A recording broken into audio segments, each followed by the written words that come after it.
Good morning. Welcome to my Wednesday devotional. I hope you all are having a great spring break. It is spring break around here, anyway, around the DC metro area. And a lot of exciting things are happening. I got the windows open because it was about 81 degrees today. It's like, yay! Birds are singing, kids are playing outside. I just love it. I just love warm weather and being able to have the windows open and get all the winter junk out, right? All the stale air, right? But anyway, I hope you guys are having a great spring break. And of course, Easter Sunday or Resurrection Sunday is this weekend. And so I hope that you're able to go wherever you're at and celebrate with your family and friends, and that you're having a great week. Time for rest and renewal, and more importantly, just thinking about Jesus and his sacrifice for us, and more importantly, his resurrection, because that's the most important part. No one else has ever risen from the dead. So his bloodshed for us is really the key thing to saving us all. So as I was in my studies the other morning, I just was amazed. There's a whole list of things. I think it was Leviticus, of things that I wouldn't have made it pre-Jesus. I probably would have been on the outside. So I'm so thankful that Jesus died on the cross and rose again for all of us to be saved if you want to. So anyway, I hope that you keep that in mind. But let's go ahead and get focused on Esther.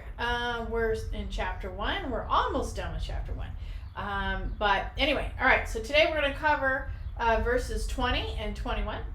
So verse 20, when this decree is published throughout the king's vast empire, husbands everywhere, whatever their rank, will receive proper respect from their wives.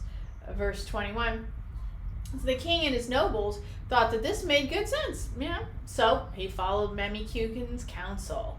All right, so if you guys recall, Memucan, hopefully I said that right, Memucan, he was one of the advisors, and he just boldly declared, hey, Vashti's out, Queen Vashti, and we need to look for another one. And because of her, really what we understand today is a kind of a feminist stance to disobey her husband, the king.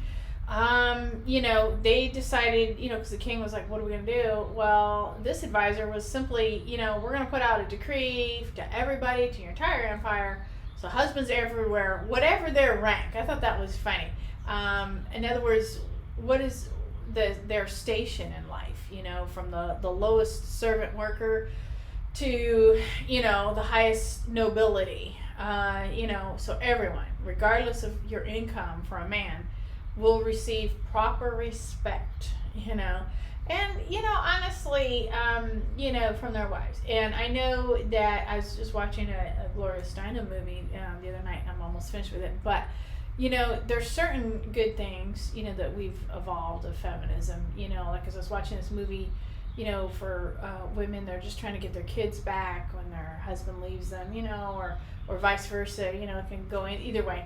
But in this case, it was a woman, and she's working really hard. She's just a cocktail waitress, doesn't have any education, and she just wants her kids back. And it's really sad, and some other little stories that were going on in there. And for those kinds of things, women's rights have been good. But, if it's at the cost and the expense of losing your husband, where you're the one that loses, like Vashti, remember?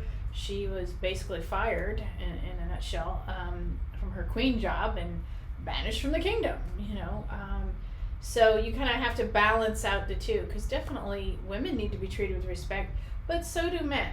And I think this was a good point, that the men here were saying we need to be treated with respect. And I think that is still true today, It's just that both parties need to be looked at. I think, in my opinion, I feel like needs to be a balance of power,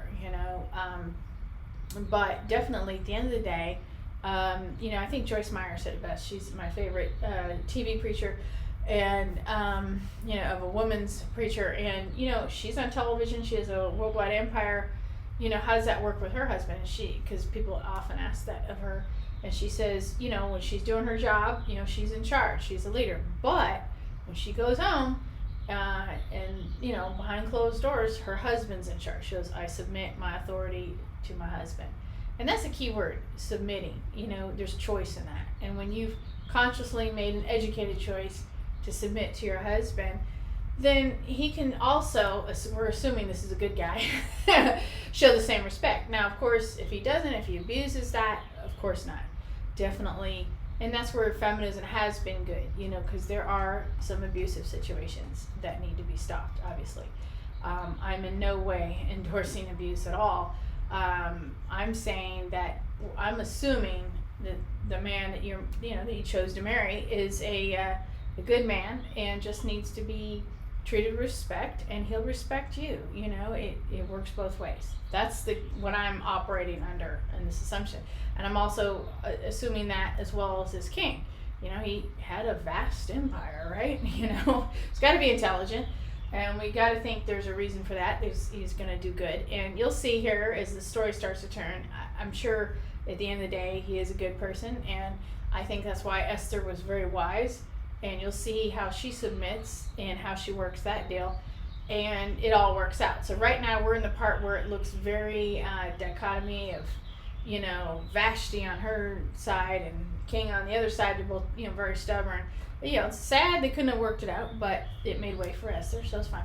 And so, that's how this evolved, where the king and nobles, thought, okay, good idea. Men get respect. Yes, men power. And that went on, really into our feminist movement that we know about today. So, it's a tough verse. I know it's hard to hear. It's not easy to be obedient. I understand that. We're Americans. We're all kind of rebellious and, stubborn. It's the American way, right? So, anyway. I know my camera, just don't worry about this. I know my camera goes in and out on the, it's adjusting. It's just auto adjusting. So don't worry about it. It's not your eyes. Just thought I'd say that. All right. Well, I hope you guys are having a great spring break, and I hope you guys have a very happy Easter. And I thank you for watching, and I hope to see you next week. All right. Thanks. Bye-bye.